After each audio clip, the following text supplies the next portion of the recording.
അഗ്നിരക്ഷാസേനയുടെ fire service ദിനത്തോടനുബന്ധിച്ച് അഗ്നിരക്ഷാസേന director ജനറലിന്റെ badge of owner ലഭിച്ച തിരൂർ അഗ്നിരക്ഷാ നിലയത്തിലെ ഓഫീസർമാരെ ആദരിച്ചു. കെ നസീർ, കെ സന്ദീപ് എന്നിവരെയാണ് ആദരിച്ചത്.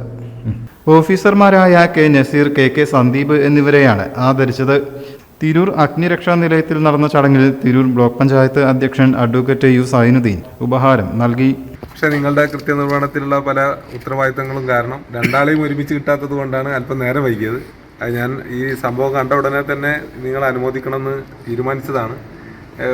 ഒരുപക്ഷെ മറ്റു ഫോഴ്സുകളെ അപേക്ഷിച്ച് നിങ്ങൾ ചെയ്യുന്ന ഈ വലിയ പ്രവർത്തനങ്ങൾ വേണ്ടത്ര അംഗീകരിക്കപ്പെടുന്നില്ല എന്ന് ഞങ്ങളെപ്പോലുള്ള ആളുകൾക്കും തോന്നാറുണ്ട്. കാരണം പോലീസ് ഡിപ്പാർട്ട്മെൻറ്റും അതേപോലെ തന്നെ എക്സൈസ് ഡിപ്പാർട്ട്മെൻറ്റും ഒക്കെ ചെയ്യുന്ന കാര്യങ്ങൾ വളരെയധികം നമ്മുടെ മെയിൻ സ്ട്രീമിൽ വലിയ കാര്യമായിട്ട് കാണുകയും അതിനേക്കാൾ വലിയ ത്യാഗം ചെയ്യുന്ന ഫയർഫോഴ്സിലെ ഉദ്യോഗസ്ഥർ ചെയ്യുന്ന കാര്യങ്ങൾ പലപ്പോഴും വിസ്മരിക്കപ്പെടുകയും ചെയ്യുന്നു എന്നുള്ളത് കൂടി നമ്മളെപ്പോലുള്ള ആളുകൾക്ക് ബോധ്യപ്പെട്ടതുകൊണ്ടാണ് നിങ്ങളുടെ ഈ നേട്ടത്തിന് കൂടുതൽ നമ്മൾ അംഗീകരിക്കേണ്ടതാണ് എന്ന് തോന്നുന്നതും മറ്റുള്ളവർക്ക് കൂടി ഇത്തരം ഫോഴ്സ് എന്ന് പറഞ്ഞാൽ വെറും പോലീസ് സേന മാത്രമല്ല, മറ്റുള്ളത് അതിനേക്കാൾ വലിയ മികവുറ്റ ഫോഴ്സ് നമ്മുടെ കേരളത്തിൽ മറ്റു ഫോഴ്സുകളുണ്ട് എന്നുള്ളത് കൂടി ബാക്കി ജനങ്ങളും അത് അറിയണം എന്നുള്ളത് കൊണ്ടാണ് ഇത്തരം നമ്മൾ നിങ്ങളെ അംഗീകരിക്കണം അല്ലെങ്കിൽ നിങ്ങളെ അഭിനന്ദിക്കണം തീരുമാനിച്ച്.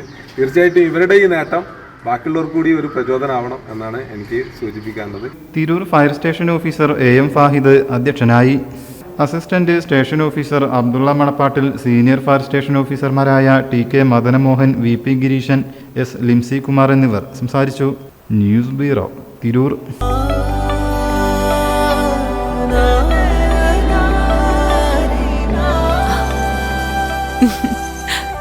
ആചാരങ്ങളും ആഘോഷങ്ങളും പലപ്പോഴും പലതാണ്. അതുപോലെ തന്നെയാണ് നമ്മൾ അണിയുന്ന ആഭരണങ്ങളും.